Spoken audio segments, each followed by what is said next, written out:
Okay, here we are. Dad's by himself today. Early October. And Aaron he's taking his beans off today, and he is doing some filming there. So he asked me if I would do some with me starting to pick. It's very hot today. It's supposed to get up to 90, which is, this isn't corn picking weather. But in a couple days, it's supposed to get cooler and that. So corn is dry. I got one load I just picked on this field out front, we call it. There's a couple acre field here, one of those pine trees, and it's dry. I mean, and what happens with a picker, it does shell a lot more if it gets too dry, but we had the same issue last year. It was so warm and hot, we just left it be for a few more days until it cooled off. And well, it's never a perfect world with these things. To go on about this machine, for those of you that don't know, this is a 319. That would be the front half snapping part. It's got this extra extension in here for these larger tractors, a 686 underneath here with a diesel. This is the first picker I had. I had two of them. The other one I think is a lot more worn in the rolls, which it will shell more because of that. Well, we had a couple small issues, so this one here was some minor stuff that I did fix up on it. I had a paddle out in the cob elevator, and I want to think I had one chain in there that was causing some trouble. That long one that comes up into the back for the take out the stocks here was snagging up. There's actually a board in there, a piece of wood in there that I had to replace, which was easy for me to do because I have all that stuff to do that with. So I'm gonna pick one more load. We'll take you guys along. We got the elevator set up yesterday. I have to take these plates out. I'll show you. We got a Kiwani. I think this would be a 44-footer maybe. I'm not positive on that, but I think so. So there's a plate right here that's got to get took out, and then right here we put a tarp down here that catches the shelled corn, and we'll use the Bobcat bucket to help us a lot of it. Then we just put it in those wood hauler trailers. Now it's a little bit of messing around, but this is about the cheapest harvesting machine that we own. As far as getting it done, it's pretty much the fuel and my time. It's not bad, and we do lose a little more shelled corn than possibly a combine would. The combines lose some too, depending on the type of combine, the corn conditions, the steepness of the hill, all this stuff. But we're going to probably end up combining some later anyway. We won't have room for it all. So we have 3 empty cribs. I just ground out a 3/4 batch out of the third one there, and the other one is still full. There's probably room up there for a full load yet because it's settled down from last year. But as far as what they hold, maybe 950 to 1,000. That would be debatable. Probably depends on how small the cobs are. I think the yield on this stuff is looking pretty good. I'm gonna guess 180. Typically, from what I found out, it takes 5 to 6 acres, 5.5 to 6 acres to fill one of these cribs. And these are those, I believe they're these Brilliant cribs. Nebraska. And these were coming out, I want to think, in the 70s into the early 80s. If I had a choice, I would like a double wood crib. The ones where you got the corn on each side and up into the roof, and then you can store equipment underneath, or you get that breezeway driveway. Like we did build one of those back in 1980. That's where I learned how to jam spikes into oak on my dad's farm. And I would take that if it was here over these. I think it's just better for the corn and everything, but these are cheap. Actually, I put all these up in the 90s. I want to think, first one we put up in 92, and then I think like in 94 maybe we put up another one here or something like that, and then we put those other 2 up in 98. And these are used. I found these off a farm, so I know I had this figured out a long time ago. I got $750 into all 4 of them, which is, even for the 90s, is nothing, not counting the concrete, of course. And then what we did here, here's the original pad, and several years into it, I realized it's too low to the ground. We need to get it up. We did the same thing there, where we put this tunnel in. This one's got just gutter grates. This one here has got some, I don't know, some grates out of a shop or something I got from a guy. But I was able to fit them in there. And that way we got a tunnel that goes all the way through, and then we got the tunnel that goes up. And then I got a piece of plyboard with a couple cleats on the top, just screwed in with a couple screws. so that when the cribs are full, if your corn is questionable as far as moisture, which you can put it in, I don't know, 20, 22. If you get cold, blustery weather from the time you pick it on, and dry weather, I guess, besides, I think it'll cure. It'll keep, you know, usually 18, 19% is kind of more where I'd like to hit it. Otherwise, you get a lot of shelling. And the drier it is, the more shelling you get. And the corn today is bred for shelling because of the way the industry went. And they used to have, I know some of you old guys probably remember that, we used to have in the books that you bought your seed out of, they would say compatible for picking or shelling or no-till. They kind of had that broken down into all these different. See, now here's an example. So when it snapped this roll off, we lost a few kernels. Now they're probably still in the wagon. In that husking bed, there's a way to catch a lot of that, but some of it you're gonna lose. So just about on the end of every cob may be missing a few kernels. See, that's kind of, so not necessarily gone, but this corn is dry, and this field, I don't know why we got this tip, what they call tip back. I think the yields are still pretty good. You know, this high humid summer, it's just every year something different. Some of the other fields, it's a variety. So there's a 94-day, and the location of the field and all these things, it can vary. A farm like this is so, you got north sides, south sides, different soil conditions. I mean, this farm has got quite the variety. The one thing we don't have is sand, and we don't have rocks. Very, very few if we do. Yeah, so we got a 94-day, and then there's some on the bottoms and a little bit on that field out behind that box there that's 98-day, I believe. And that was what we did mostly for silage, but we still have some of that left. So we're gonna pick one more load, and you guys can ride with.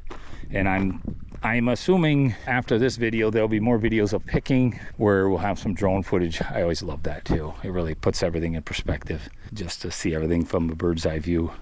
Yeah, and then here there's supposed to be, this pipe is supposed to extend out to here someplace, that to avoid the tire from, you know, so the corn that you come up on the next row, because this tractor is a pretty large tractor for this picker, and in the hills, well, it's what I prefer, but you got a wider wheel, so you got something like the MTA with the 14.9s or 13.6s, but if we didn't have hills, it'd be fine, probably. Wouldn't be so appealing to be driving around on all day, but you prefer a diesel. They run cooler, they run way more efficient as far as fuel and stuff. So then, yeah, we got 12-row husking bed, which means 1, 2, 3, 4, 5, 6 rolls on each side, and then we got these little finger things. And I want to think somebody told me that we can get those someplace yet. I guess if somebody still knows a little something about that, leave a comment about that. If we're able to get those. I got a feeling they're in the pull types the same, and I might have a few with a few spikes left on. But what happens if this is on a downhill side, the corn likes to kind of bridge up in here a little bit. I don't know. This picker I haven't used in quite a few years, so maybe things will get shined up and the corn will slip down through. So then the other side's got a little more on. I mean, here's generally what it does, and that kind of assists the cobs to go through, so that on a side hill they will flow.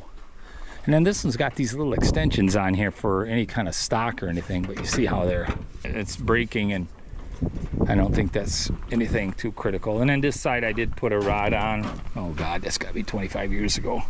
It's probably not what should be here, but it's something, so that when I get close to that other row. So typically what we do, we plant the corn from the top down, and we harvest it from the bottom up. So your drag of your box and everything, which wants to always slip to the downhill side, it's going to drive on corn that's already been harvested.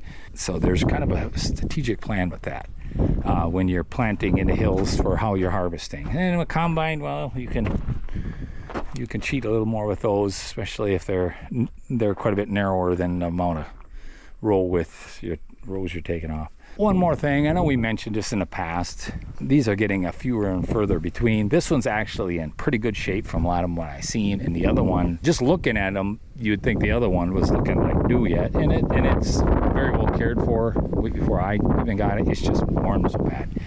So if anybody knows where there's something that's virtually like new, because it doesn't pay for us to get another picker if we're just going to get another one that's just pretty good. because there's so many running parts on here. But you get one somewhere that's virtually like new, would be well worth the drive and the effort. And far as what they're worth, well, unless it was virtually new, it's worth iron price. So there's just nobody left doing these things around here. The only other person I know that's doing this is my brother. It's where I grew up, and he's still got, I think he's got a couple of them too. Tries to keep one going pretty good. Yeah, and then the difference with this one too, it's got lights, which I don't have them wired in, but I can, which that's kind of cool, which I hope I don't need them, because sometimes it was a situation where it got dark enough so you just had little lights to drive home. But we're gonna go picking. I'm gonna put you guys, I think I'm gonna put you up on the Cobb elevator. When it comes to the view of the picker, I always like the one from the Cobb elevator. We did this a couple other years, and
cleanest job to do, but this year is going to be a dusty, dirty year. It's probably a lot of that corn rust on the leaves. There's our load. Good load of corn, dry corn. Happy we got it. I got to get those plates out of there. I got a little bit of something to clean up out of that crib. And then we usually put a tarp around part of it, especially because you get a bunch of these sucker cobs come skipping through. So there's a little process, but I got that spout turned so everything will come this way. So we just, because we have it, it's basic enough to do, because we don't waste anything once we have it. We try to make the most of it. Okay, update here. These fingers, I don't know if you can see this, kind of dark in here now, but I had to put some of these in. I got to my one I got for parts and took them off. There's a whole bunch of little keys in here. Took me a couple hours to get that whole thing done. Take the shield off and stuff, but minor stuff. So that should work better now. We didn't pick any more corn after I fixed that. They're up better, but I did set up here around the crib and ran those 2 loads in. And I don't know, it seems like it's still a little wet. You'd think the way it was picking it was dry, but I usually can tell by the shelled corn. But that field is kind of along the trees there. Tomorrow we might go try it in a different field. Just typically when I start a crib, it'd be nice to finish it. But it is early October yet. Might be just about the earliest I've ever started picking, but the stock is really dried up. And I'm kind of concerned about if we get some really windy weather, we could have a lot of down corn and stuff from that. So you got to kind of weigh it out, but we got a good start. We know the picker's working good, and it is extremely hot today. It is chores time. The cattle are starting to cry for feed already again. So that'll be it for this video. We'll be having more picking videos, so stay tuned.